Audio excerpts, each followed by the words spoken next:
Cluster news today और मैं हूं आपके साथ मानवी ठाकुर। शुरुआत करते हैं आज की खास खबरों से। मेरठ में मुइज के घर छापेमारी में हथियारों का जखीरा देख पुलिस के भी उड़े होश। पूछताछ में चौंकाने वाले खुलासे। मेरठ पुलिस ने एक घर में छापेमारी कर भारी संख्या में अवैध हथियार बरामद किया है। पुलिस ने मौके से आरोपी को भी गिरफ्तार किया है। मेरठ पुलिस ने थाना लोहियानगर के थाना क्षेत्र में एक घर में अवैध शस्त्र फैक्ट्री का खुलासा किया है। पुलिस को मुखबिर से सूचना मिली थी कि शहू मायू नगर गली नंबर 3 के मुइज नाम का व्यक्ति रहता है और वे अपने घर के अंदर अवैध शस्त्र फैक्ट्री चला रहा है। पुलिस ने मुइज के घर दबिश दी, जिसमें मौके पर मुइज अवैध शस्त्र फैक्ट्री संचालित करते हुए मिला और पुलिस ने भारी मात्रा में निर्मित अर्धनिर्मित अवैध हथियार और शस्त्र बनाने के उपकरण बरामद किए हैं। पुलिस ने गिरफ्तार मुइज से पूछताछ की तो उसने अपने साथियों के नाम भी बताए। पुलिस अधीक्षक विपिन ताड़ा ने पुलिस टीम को 25,000 रुपए के नगद इनाम देने की घोषणा की है। पुलिस पूछताछ में मुइज ने बताया कि वे अवैध पिस्टल बनाने का काम पिछले 1 साल से कर रहा है। इस अवैध हथियार को बनाने के लिए पिस्टल का अदबना सामान राशिद, जो कि गली नंबर 3 श्यामनगर थाना लिसाड़ी गेट मेरठ से खरीदता है। जब पिस्टल तैयार हो जाती है तो मैं और रशीद मिलकर प्रति पिस्टल 20,000 रुपए में राजकुमार निवासी महिपा जागीर थाना सिकंदराबाद बुलंदशहर को बेच देता था। राशिद और राजकुमार दोनों ही भी पेशेवर अपराधी हैं। मेरठ के एसएसपी ने बताया कि आरोपी जिस घर के अंदर भारी मात्रा में अवैध शस्त्र बना रहा था वहां बायोमेट्रिक थंब लगाया हुआ था ताकि कोई और व्यक्ति उसके घर में प्रवेश न कर सके, जो कि आरोपी के फिंगरप्रिंट से ही ओपन हुआ करता था। वे बड़े ही चालाकी से काफी समय से पिस्टल बनाने का काम कर रहा था। बताया जा रहा है कि मुइज अलग अलग जिलों में पिस्टल बेचता था, जिसकी कीमत 20,000 रुपए रखी गई थी। पुलिस आरोपी का आपराधिक इतिहास और नेटवर्क खंगालने में जुटी हुई है। पुलिस आज रात में सूचना मिली कि एक घर में पिस्टल बनाने का काम हो रहा है, जिस पर कि पुलिस सुबह इनके घर पर गई और वहां पर तलाशी ली गई। जो इनका मकान है उसमें एक 3 मंजिला मकान में सबसे ऊपर के फ्लोर पे कमरे में कई सारी अर्धनिर्मित पिस्टल के पार्ट्स और निर्मित पिस्टल मिली। और वो कमरे का जो लॉक है वो बायोमेट्रिक लॉक था, जो केवल मुइज के ही थंब प्रिंट से खुलता था। और ये करीब इसने 1.5-2 साल पहले वहाँ लगवाया था। और इनका कहना है कि जो पूछताछ में इन्होंने बताया, इसमें इनके कुछ साथियों के नाम सामने आए हैं जो इनको पार्ट्स उपलब्ध करवाते थे और उसको ये अलग अलग उपकरणों के जरिए नाल बनाना, ट्रिगर बनाना, स्प्रिंग बनाना और उनको असेंबल करना, ये सारा कार्य करता था। और उसको करने के बाद एक पिस्टल ये 20,000 में बेचता था।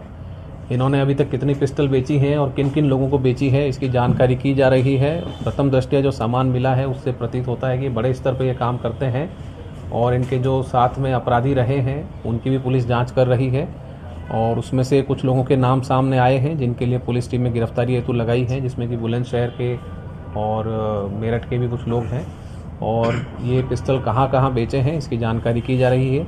एक पिस्टल अनुमानतः ये 20,000 रुपये में बेचते थे। और ख़ास बात यह है कि ये पिस्टल बनाने के लिए ये बड़ा ही साइंटिफिक तरीके से इस काम को करते थे, क्योंकि ये पहले इनके परिवार में कैंची बनाने का काम होता था, वहाँ से इसको लोहे का काम की जानकारी थी। इसके बाद में इसने एक आर्म्स की दुकान पे, लाइसेंसी असला की दुकान पर एक मिस्त्री के साथ काम किया था उसके अधीन, जहाँ पर कि इसने पिस्टल बनाने की बारीकियाँ सीखी और उसी का उपयोग करके ये अब अवैध असला बनाने के काम में अभी काम कर रहा था।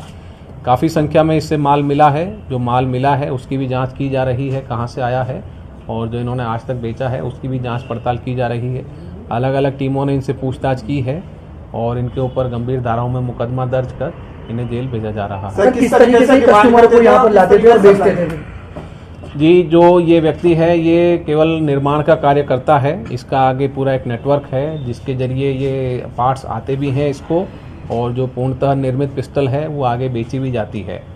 जो आगामी अगले साल चुनाव हैं और जो त्यौहार का सीज़न है, इसको देखते हुए इनकी डिमांड अभी काफ़ी थी। इसी दौरान पुलिस को ये जानकारी मिली, जिसके मुखबिर के जरिए पुलिस को जानकारी मिलने पर पुलिस ने एक योजनाबद्ध रूप से इसमें दबिश दी है। ये व्यक्ति के साथ में इसके परिवार के लोग भी उसी मकान में रहते हैं। उनसे बचाने के लिए, अन्य लोगों से बचाने के लिए इसने वहाँ पर अपना एक बायोमेट्रिक लॉक लगवाया था और उसकी भी जाँच की जा रही है। और जो भी बातें हैं, इनके संपर्क सूत्र हैं, उनसे भी पुलिस पूछताछ करेगी और कई पुलिस टीमें इस केस को और आगे अनावरण हेतु लगी है। कब से काम कर रहा था, इसका आपराधिक इतिहास क्या है? ये अभी तक इसका कोई आपराधिक इतिहास सामने नहीं आया है और तकरीबन ये 1.5 से 2 साल पूर्व से ये हमें अंदाज़ा है कि ये काम कर रहा है। जिस प्रकार से इसके यहाँ पर व्यवस्था हो रखी है उससे लगा कि 1.5 से 2 साल पहले से काम कर रहा है। जो अलग अलग बोर की नाल है उनके लिए अलग अलग इसने औजार रखे हैं, अलग अलग ड्रिलिंग के लिए अलग अलग औजार रखे हैं और बड़ा व्यवस्थित रूप से मशीनों के जरिए ये काम किया जा रहा था और सभी मशीनें भी जब्त की गई हैं और इसमें आगे कार्रवाई की जा रही है। कप्तान साहब, बिहार से भी तार जुड़े हुए हैं इसके हथियार सप्लाई या माल आना जाना कुछ इस तरह का तो नहीं है? फिलहाल इसमें बिहार का कोई रोल नहीं आया है, परंतु हमारे आसपास के जो जनपद हैं, सीमावर्ती जनपद हैं, उनके बारे में जानकारी की जा रही है क्योंकि ये यहाँ से बुलंदशहर, मेरठ और आसपास के क्षेत्रों में भी बिक्री कर रहे थे, ऐसा जानकारी में आया है।